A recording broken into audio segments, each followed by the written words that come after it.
Hey cleaning family, it's Carolyn Arellano, your cleaning business mentor. And in this YouTube video, we are going to discuss cold calling and why we sometimes have such a huge problem with being consistent.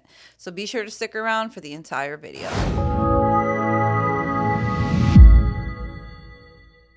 Now, why is it that we struggle with consistency of cold calling our potential clients? We know we have to do it. We know that cold calls are going to drive sales. We know that cold calling is going to get us those walkthroughs and appointments and put us in front of those potential clients. But why is it so hard for us to do more than others, including myself? And I'm going to go ahead and talk on different points as to what I've learned as to why I don't want to cold call or why I didn't want to cold call and the things that were really holding me back. Now, first, we're going to talk about the inconsistency in motivation. Many people struggle with maintaining a consistent approach to cold calling.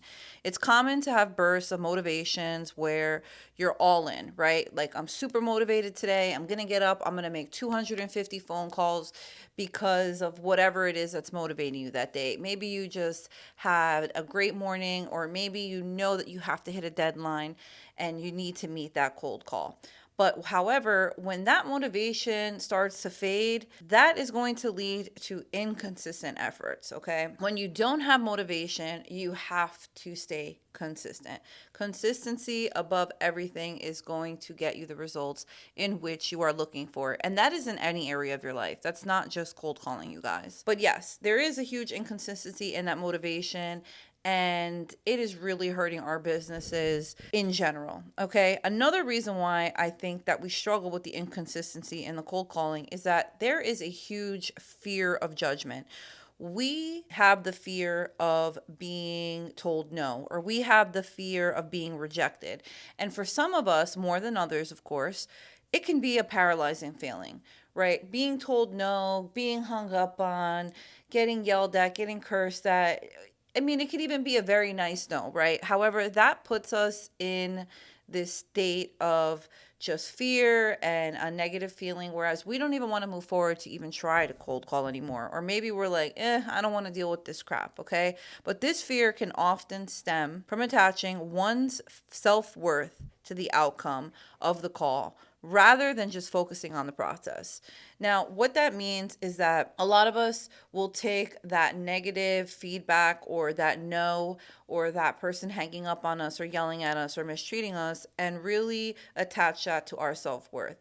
Like, oh God, maybe I'm not really good at cold calling, or maybe this business isn't really for me, or whatever it is. Taking your emotions out of the equation is really, really important, because this is not about you. This is about the process of cold calling and really going through those leads. Now, something else that has a play in this is definitely the role of our egos. Okay, so our ego and vulnerability go hand in hand. The ego often prevents us from putting ourselves in vulnerable positions where we might be exposed to judgment. This will lead to avoidance of cold calling. So essentially what that means is that, again, we take this personally and we have this negative feeling toward our ego. Oh God, I had 300 people tell me no in the last 2 days. This is like very depressing. This makes me feel some certain way. And then that is going to stop you from cold calling. That is going to lead to that avoidance of cold calling. So we really need to remove our egos and our emotions from the process of prospecting our clients and doing the cold calling. Another issue that we run into is overthinking things. We start to ask ourselves questions like, well, what if I don't know what to say? What if somebody gets upset with me? What if I'm bothering somebody? And these types of overthinking and these types of questions and negative self-doubt are going to contribute to that self-sabotage, making it very difficult for you to maintain that consistency that is required of you in order to make those appointments. Okay, so we've already talked about why motivation can be inconsistent, right? The next point that I want to talk about is resetting those expectations for success. Once you removed your emotional feelings, once you have removed your ego, once you remove that negative self-doubt and realize that this is a process and has nothing to do with you as a person and has nothing to do with your ego or your self-worth, this process is going to become a hell of a lot easier. You really need to think of this process as prospecting, okay? So what this is prospecting as a sorting process. And what does that mean? You need to think of prospecting like sorting through a bunch of different buttons, right? Now let's say that your job is to sort through 100 different buttons every single day, okay? Let's think of it like that. That is your job, to sort through 100 buttons every single day. And you are going to be looking for the star-shaped buttons, okay? But out of every 100 buttons, only 10 of them are shaped like a star and the other 90 are shaped like a circle, all right? And it is your job to go through those 100 buttons a day, whereas the circular buttons are going to be not interested, and those star-shaped buttons are going to be those clients that are interested and they are genuine opportunities. Now, once you understand or think of it as a sorting process, this is going to be a lot much easier for you. Something else I want to talk about is that you need to understand your success rate. On average, just about 10% of actual conversations turn into actual opportunities. Accepting this reality is going to help manage your expectations and reduce your frustrations. So back to the button situation. We have 100 buttons to sort through. The circular shaped buttons, which we have about 90 of them, are not interested. And those other 10 star-shaped buttons are the actual interested customers, okay? So it's not, I'm going to call these 100 people and, feel upset every time I get a no. And I also want you to understand that doesn't mean that every 100 calls, you are going to get exactly 10 people that are interested. This is, in fact, a numbers game. So the more phone calls that you make, the more buttons that you sort through, you are going to find those interested clients. So that is just a comparison that I wanted to give you guys in regards to resetting your expectations for success. My next point is going to be changing your approach to cold calling. You want to make sure that you can avoid persuasion as well as resistance. Traditional sales tactics often lead to resistance from prospects. Instead of trying to convince or persuade your clients, focus on offering a service that benefits them.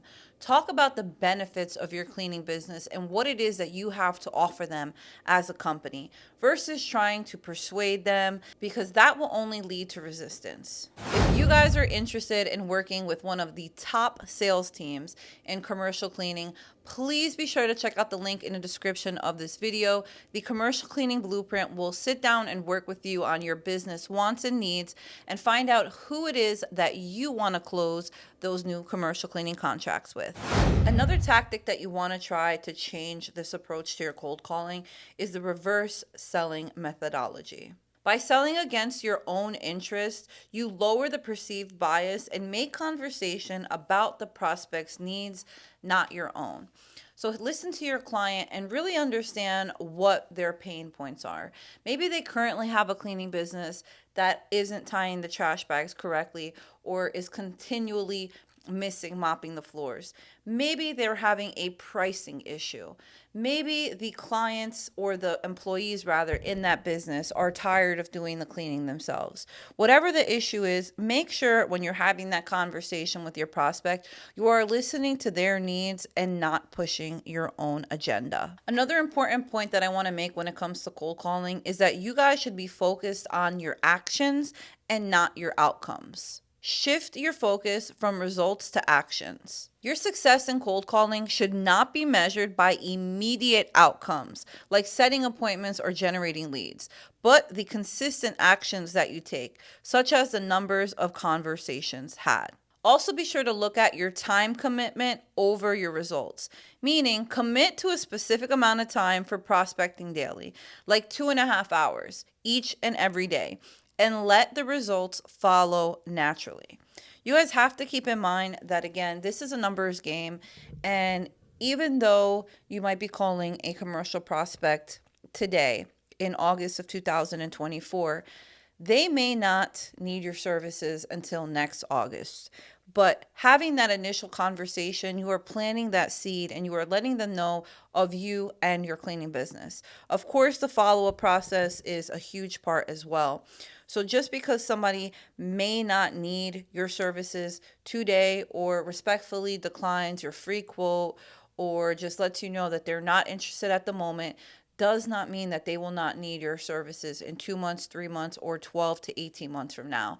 Some companies may not go with your cleaning services at the given moment because they already are in a contract that they can't get out of.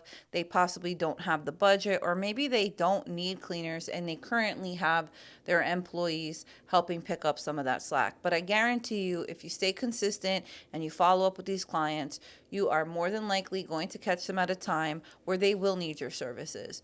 Or when they actually do need your services, they will have you on the top of their mind because of all the contacts that you have made with them over an extended amount of time. Now, something else that I want to talk about is the power of the Parkinson's law. Work expands to fit time. The Parkinson law states that work expands to fill the time allotted for it. By limiting the time you give yourself for prospecting, you can increase your focus and efficiency. I'm just going to repeat that for you guys. The Parkinson law states that work expands to fill the time allotted for it. By limiting the time you give yourself for prospecting, you can increase your focus and efficiency. So give yourself that 2.5 hours to 3 hours every day to do your prospecting. Stick to your schedule and maximize that time for your calling. Something else you want to do is narrow your focus. A narrow scope of focus, like completing 27 conversations within a set time, helps achieve more in less time. Similar to the productivity boost we see before a vacation. So if you're like me and many others, before a vacation, we're trying to get a lot of things done, right? We are eating better. We're trying to drop 10 pounds in 7 days. We are washing all the laundry. We're making sure all the dog stuff is in order. We're making sure the kids have somebody to pick them up. We automatically just happen to have this huge productivity boost, and it's because we know we have a certain amount of time. The last point that I want to touch on is the importance of building the habit of daily prospecting.